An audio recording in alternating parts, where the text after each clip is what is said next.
Hello everyone, this is Natsu, and today I will share with you our few weeks spent sailing around Antigua and Barbuda, and we hope that you will enjoy it.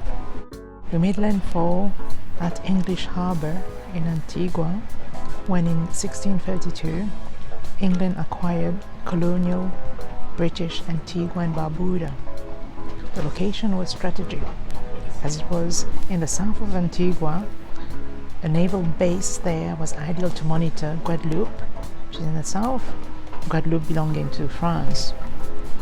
Moreover, English Harbour provided great protection from any potential hurricanes. The present copper and lumber store hotel, which you can now see, was built in the 1750s, and enslaved labourers were used for the construction. The Dockyard Museum behind the hotel provides great details of the living conditions of that time.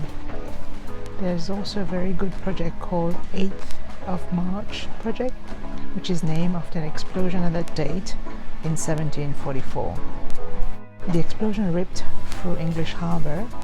A tent storing gunpowder ignited, killing 8 enslaved African men. The project aims to further inform people about what happened in the past and link it to the present. We did some walks around the hills surrounding the harbour to have an impression of how the soldiers were keeping a watch, from where the ships would be launched for their defence action and to where the soldiers would retaliate in case of any enemy attack. After English Harbour, we planned to stop at different anchorages, starting with Green Island with superb snorkeling and underwater life. After Green Island, we had a good sail with a sweet beam reach to Cocoa Point in Barbuda. I was flabbergasted, the long stretch of white sand and clear blue waters. Whilst at anchor, for the first time, we encountered the shark suckers, known as remora fish or hitchhiker fish. We caught one of them, cooked and tasted it. That was quite yummy and overall a thrilling experience. Exploring this side of Barbuda, we saw the damage made by Hurricane Irma. We did not meet or see any locals, but only saw a bar, private hotel and new constructions at the tip of Cocoa Point. After a few days, we decided to go to the other side of the island of Barbuda, and we sailed to Low Bay Anchorage, which is just outside the Codrington Lagoon. The access is only via dinghy. At the beginning, we hesitated a bit due to the need for dinghy surfing, but finally we went for it. We've made a short video which is available on the YouTube channel of Saga. Please have a look and give us your feedback. We arrived at the jetty of Codrington and were curious to visit the place and meet the people. We did not expect to still see so many houses still not rebuilt 5 years after Hurricane Irma. The locals of Barbuda seem to live on this side of the island, and it is a big contrast to the white beaches on the other side of Barbuda, where there are mainly exclusive hotels and the long stretch of white sand. There has been support to the locals to return to Barbuda after the hurricane. They were evacuated to Antigua.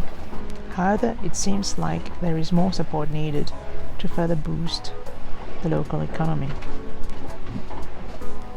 After Codrington, we headed back to Antigua and had some good sailing to Deep Bay.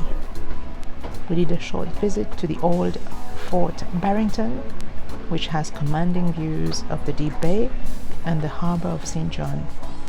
That fort was built in 1779 to protect the Antiguan from the French, always British and the French.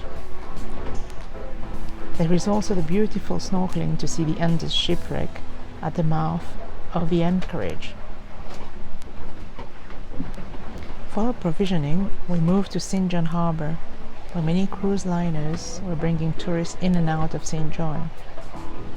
There was also a dismasted sailing vessel at the anchorage named Born Free. Such a beautiful vessel. Hopefully repairs are done and that they set sail soon again.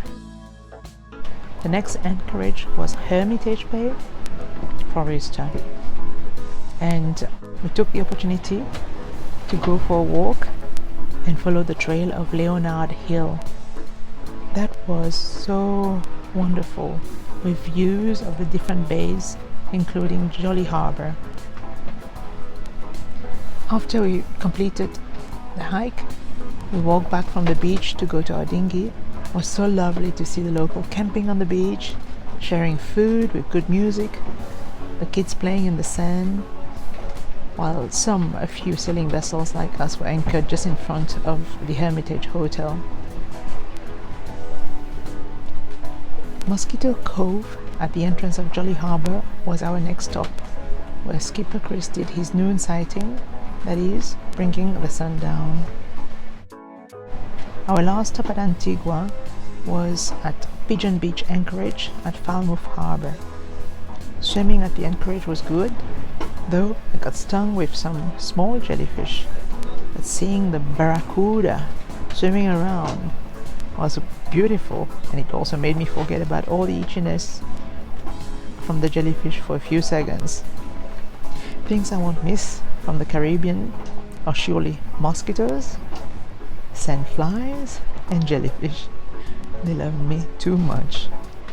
Our Caribbean tour is reaching its end, and we shall miss the people, the food, beach, sea, the wilderness, and we will surely come back to explore more.